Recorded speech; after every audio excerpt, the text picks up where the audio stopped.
Hello, Internet. It is I, the Malik Aaron, and welcome back to Box Office Predictions. Today, we're going to be talking about Copshop. So, as usual, we're going to be going over the pros and cons. So, let's get to it. Pros. Our leading man here, Gerard Butler. You may know him from several different movies, mainly the Fallen series. Olympus has fallen, London has fallen, Angel has fallen.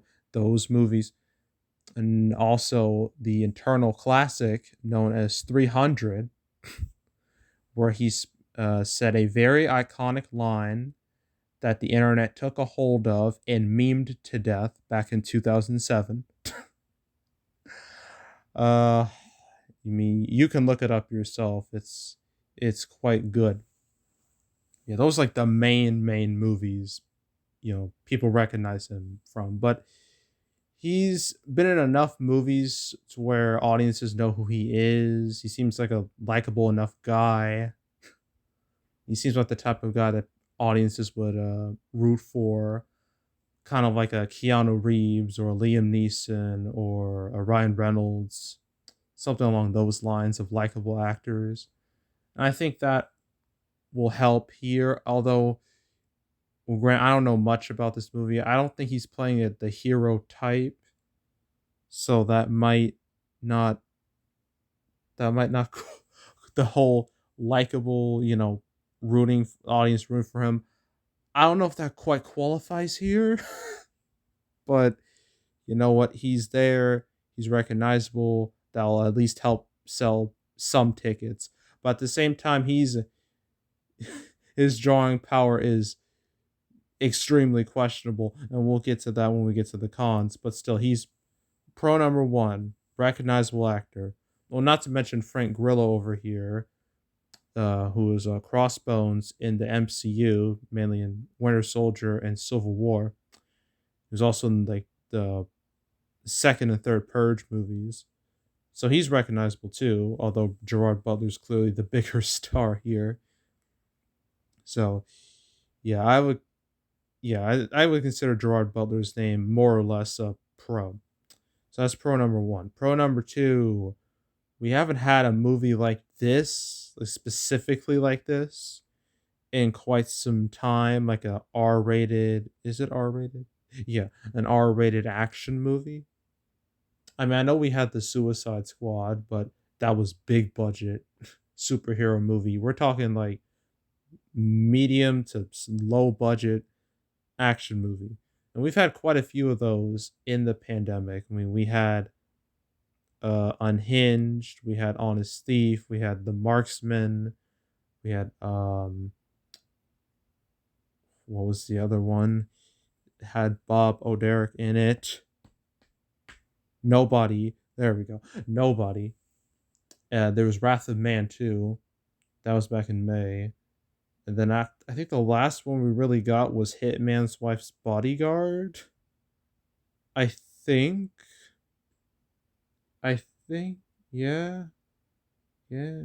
Yeah. That was the last one we got.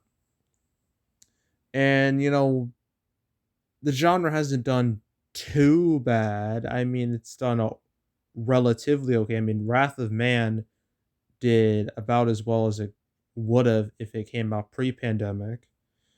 And Hitman's Wife's Bodyguard, for a sequel that came out like 4 years ago and now was in this shithole that is the pandemic box office. It didn't do too bad. And Nobody, which came out right after New York and LA, their theaters opened up again, did okay too. So I have a feeling, that audience, that niche, somewhat niche audience, that older male demographic will show up to see this because they haven't had too many options recently. So they're gonna take what they can get. So yeah, I would consider that a pro. We haven't had a R-rated action movie in a while, and it will appeal to a very specific demographic. So yeah, that's pro number two. Pro number three, it's in a lot more theaters than I expected. it's in over 3,000. I thought for sure this would be in the 2,000 range because that's usually where these movies lie in terms of their theater counts. But 3,000 is good. That's quite good, in fact. So that might give it a bit of an advantage. Although we've seen in recent time that big theater count does not mean big box office. Look at Reminiscence. That was over 30, 3,500 theaters. It didn't even make $4 million total. So yeah. Now I think about it, in the grand scheme of things, theater counts don't mean anything, but it's better to have more theaters than less theaters. So I'll consider that a relative pro. Uh, I don't know about the reviews for this. I think they're in the 70s, which is better than average. So that's definitely not going to hurt the movie. I don't know if it'll really help it, but it won't hurt it. So I guess reviews would be a pro, sort of. Okay, cons. Oh, Gerard, how do I even explain your career? It's quite the enigma, to say the least. I mean, let's just look through his acting credits here. We're excluding animated work because that just doesn't count really at all. We really have to start at 300. That's when he was recognized. You know, and before that, there was like Laura Croft 2 and Phantom of the Opera, the bad one with, and wait, he was in a Bond movie? What? I did Wow, I did not know that. Okay, let's just skip that. But yeah, after 300, it's so spotty. I mean, it's P.S. I Love You, Nim's Island, he was a side character. Ugly Truth did good. Gamer did terrible. I actually watched Gamer on Hulu in the like in July. Terrible movie. Please don't watch it. Please just save yourself from that pain and cringe. Law Abiding Citizen did fine. Bounty Hunter did fine. Chasing Mavericks bombed hard, as did Playing for Keeps. And should I count movie 43? I feel like that's being mean because that movie was kind of. I don't think it was the actor's fault. It was just everything surrounding it was just god awful. So I would just scratch that. You know, Olympus Has Fallen did great, relatively speaking. Gods of Egypt, oh no. Oh, I'm getting flashbacks just thinking about all like the whole whitewashing controversy surrounding it and just watching the movie and how just it was awful. It was so bad. I repressed those memories for a long time and now they're starting to flood back. Let's I never let's just talk about another movie. Geostorm, that did terrible. Granted, that movie was doomed for a long time before it came out. There was no saving it. Well, London Has Fallen did okay-ish. Den of Thieves did okay-ish. Hunter Color, Hunter Color, Hunter Killer did bad. Well, I think it did. It didn't do too great. Angel Has Fallen did good. Greenland was supposed to be theatrical, but then it went to HBO Max. It was sold off to HBO Max, so I can't really count it. So yeah, his track record is incredibly inconsistent. Sometimes people want to watch him, other times they just skip the movie entirely. And I guess let's look at the Joe Carnahan. I think I've heard of this dude. Let's look at his track record real quick. Director, he did Smoking Aces, The A Team, The Gray, Boss Level. What the heck is that? I never even heard of that. He was a screenwriter for Bad Boys for Life, so that's something, I guess. So yeah, I don't think the director's gonna help either. And Frank Grillo, he's recognizable, but he's not that much of a draw either. Although Gerard's been in way more movies, so he has a better portfolio in comparison to Frank Grillo.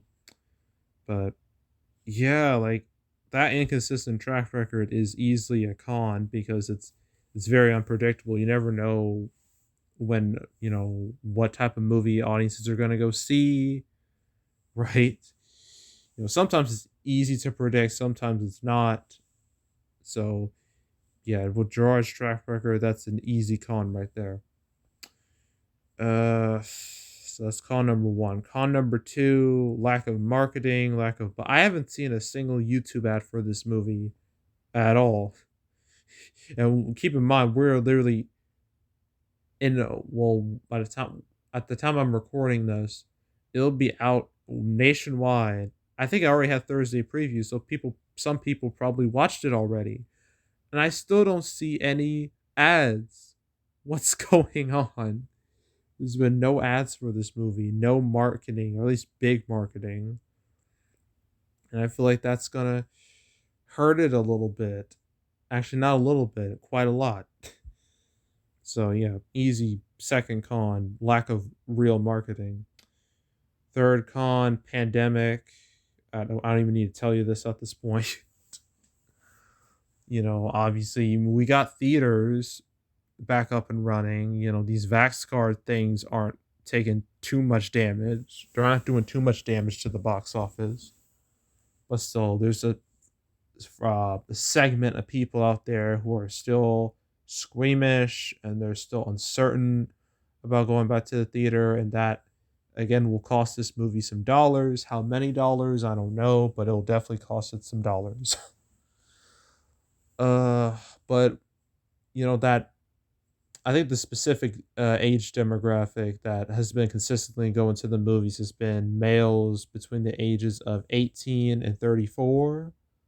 I feel like this movie will reach the high end of that demographic, but I think a decent I don't know how many. I think a decent amount of that demographic from like the higher end will see this. But then again, I don't I've been wrong before. I've been wrong multiple times, many times on this channel. So take my words with a grain of salt. But yeah, just the pandemic box office is just not up. It's not where it ideally should be. So that's a con. Uh, I mean, I forgot to mention lack of competition. I mean, this movie does. It has another week to play. I mean, all it has is Dear Evan Hansen, and that these two movies obviously don't share the same target audience. But once Venom 2 comes out and No Time to Die, this movie's dead. It's just dead. Plain and simple. That's what's going to happen. So it has 2 weeks to make money before it disappears entirely. So, yeah, just wanted to mention that. Okay, opening weekend. Ooh, I do not know. I'm going to be a little optimistic, which I don't think is a great idea, but I'm still going to be optimistic. I'm going to say it's going to open with. I'm going to have a wide range in case things go horribly wrong. Between 3 to 5 million opening weekend. I feel it'll open. It needs to at least open on par with Marksman and Honest Thief. If it can open on par with those, then I'll be satisfied. If it doesn't, if it does worse, oh no. Oh no, indeed. But yeah, I'm gonna say 3 to 5 million opening weekend, and then total will probably reach 8 to 10, maybe 7 to 10, and then no one will ever speak of it ever again. So yeah, that's Copshop. Next up, we have Cry Macho, and then that'll be it for the weekend. I thought Eyes of Tammy Faye was going to be wide, but it's not, so I'm not going to talk about it. I'm not going to talk about Blue Bayou either, because again, those aren't wide releases. Next week, we got Dear Evan Hansen and a re-release in the form of Courageous Legacy. I guess I'll talk about that. I think this will be my first ever re-release if I do. So something. And then that'll be the end of September. So yeah. Anywho, yeah, make sure to subscribe, like this video, leave a comment, turn on notifications, share the whole drill. Want to check out more videos like this? I got a playlist on the homepage of all previous movies I've covered this year, from big to medium to small. You want to check out any of those, you can go right ahead. There's also the canceled series where I go over all the movies that were supposed to come out but didn't. I did 3 episodes in one weekend about mostly about Disney stuff. Movies staying theatrical, movies getting new dates. And I also talked about movies in the far off future either being added on or being pushed back further, like Furiosa, which is going to be delayed to 2020 freaking 4. So if you want to watch any of those and any of the other, there's now 81 episodes. You want to watch any of the 81 episodes I've done of Canceled? That way you're up to date on what's going on. You can go right ahead. There's also box office recaps where I go over the box office results for any particular month. That summer recap is going to be delayed a bit because school is eating me alive and I have like no time to do it. But it will come out sometime in the near future. Ideally, I'm hoping I can do it next week. If I can, great. But I'll let you know in advance if it does come out next week. I'm hoping it does, because I don't want to delay it any further. I've delayed enough videos. But if you want to watch any of the past recap videos I've done, oh yeah, September recap will come out after the first weekend of October, because that starts on the 1st, and that would just be weird. So I'm going to do it a little after. I'll probably do it in the middle of the week, that first week of October. That's when you see the September recap. But if you want to watch any of the past recap videos I made, you can go right ahead. And yeah, that's it. That's all. I am out. Goodbye.